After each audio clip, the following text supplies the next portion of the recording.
আজ তোমাদের সাথে শেয়ার করব বাটার নানের রেসিপি। তার জন্য আমি এখানে 2 কাপের একটু বেশি পরিমাণে ময়দা নিয়ে নিয়েছি। তোমরা তোমাদের প্রয়োজন অনুযায়ী ময়দার ব্যবহার করো।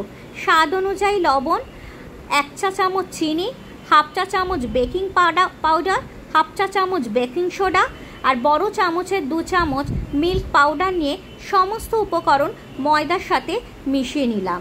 সব কিছু মেশানো হয়ে গেলে 2 চা চামচ টক দই এর মধ্যে দিয়ে দিলাম, দিয়ে আবারও সব কিছু ভালোভাবে মিশিয়ে নিলাম। ভালো করে মিশিয়ে নেওয়া হয়ে গেলে ময়ামের জন্য ওপর থেকে সাদা তেল দিয়ে দিলাম, দিয়ে আবারও নাড়াচাড়া করে এবার উষ্ণ গরম জল দিয়ে আমি এটাকে একটা ডো বানিয়ে রাখবো। দেখতে হবে ডোটা যাতে খুব বেশি শক্তও না হয়ে যায় আর খুব বেশি নরমও না হয়। ডোটা মাখা হয়ে গেলে সেটাকে 40 মিনিট থেকে 1 ঘন্টার জন্য রেখে দিতে হবে চাপা দিয়ে। ডোটা যখন চাপা দিয়ে রাখা হবে তখন একটা ভিজে কাপড় দিয়ে রেখে দিতে হবে, না হলে ওটা শক্ত হয়ে যাবে। তার আগে একটু ওপর থেকে সাদা তেল ছড়িয়ে দিতে হবে যাতে ওপরের লেয়ারটা শক্ত না হয়ে যায়।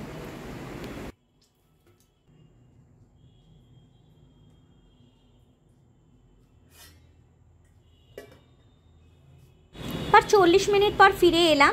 দেখো বন্ধুরা, কি সুন্দর একটা, খুব বেশি শক্তও না খুব বেশি নরমও না, একটা ডো হয়েছে।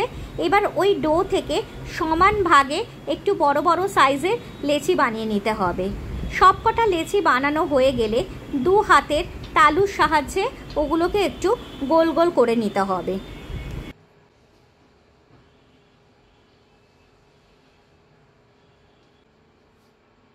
এবার এদিকে বেলুন চাকি নিয়ে নিয়েছি।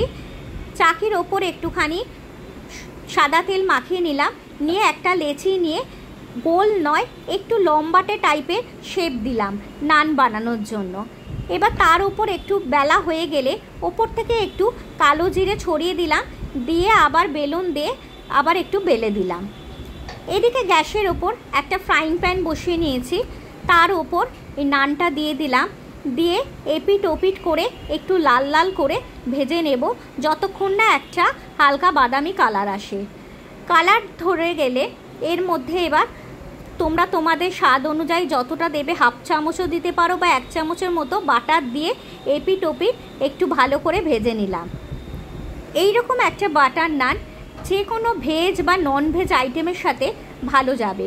একবার ট্রাই করে দেখো বন্ধুরা, খেতেও যেরকম সুন্দর হয়েছিল আর খুব সফটও হয়েছিল। রেসিপিটা যদি ভালো লাগে তাহলে প্লিজ একটা লাইক, কমেন্ট, শেয়ার আর সাবস্ক্রাইব করে দিও। আর একবার ট্রাই করতে কিন্তু ভুলে যেও না।